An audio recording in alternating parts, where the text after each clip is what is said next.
صبر کرنے والا کون ہے؟ کسی پر بھی کوئی تکلیف آ گئی، آفت آ گئی، سیلاب آ گیا، اب کوئی تھپکی دے گا کہ چلو کوئی بات نہیں، جو ہونا تو ہو گیا، اب صبر کرو۔ اب ہم نے کس معنی میں صبر استعمال کیا اردو کے اندر کہ کر تو کچھ نہیں سکتے، تو بس یہ ہے کہ شکوے شکایتیں نہ کیے جائیں۔ قرآن مجید صبر کہتا ہے پرزیورنس کو، یعنی کہ آپ نے کوئی فیصلہ کیا، اس فیصلے کے نتیجے میں آپ پر اب تکلیفیں آئیں، آزمائشیں آئیں، لوگوں کے تانے آ رہے ہیں، طنز کیا جا رہا ہے آپ کے اوپر، لیکن اب آپ کے سامنے آپشنز دونوں ہیں۔ یہ جو ہم اردو میں استعمال کرتے ہیں، یہاں پر آپشن کوئی نہیں ہوتی، انتقال کر گیا صبر ہے، صبر نہ بھی کریں تو کون سا وہ واپس آ جائے گا۔ قرآن اس معنی میں استعمال کرتا ہے کہ آپشنز بندے کے پاس دونوں ہوں، یا تو میں پیچھے ہٹ جاؤں، دنیا جس راستے پر چل رہی ہے واپس اسی راستے پر آ جاؤں، تو بس لوگوں کی باتیں بھی ختم ہو جائیں گی اور میری وہ تکلیف ختم ہو جائے گی۔ دوسری آپشن کیا ہے کہ میں ڈٹا رہوں، استقامت کے ساتھ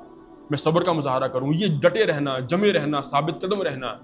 اس لیے شیخ الہند نے بہت سارے مواقع پر صبر کا معنی قرآن مجید میں اصبر کا ترجمہ استقامت کے ساتھ کیا ہے کہ ڈٹے رہیے نبی، استقامت اختیار کیجیے۔ ایک بودے کردار کا بندہ ہے، اس کو پتہ ہے ہاں باتیں تو ساری سچی ہیں یہ، لیکن جس دن میں نے قدم اٹھا لیا اس راستے پر، دوست مذاق اڑائیں گے، بیوی بچے میرے مخالف ہو جائیں گے، میرا طبقہ جہاں پر میں جاب کرتا ہوں، میری ورک سپیس ہے، میرا کاروباری حلقہ ہے، ہر جگہ مجھ پر میرے پیچھے سے لوگ ہنسیں گے میرے اوپر۔ یہ جس کے اندر کردار کی مضبوطی نہیں ہے کہ بھئی میں نے حق کو لینا ہے سرفیس ویلیو پر، جو بات ٹھیک ہے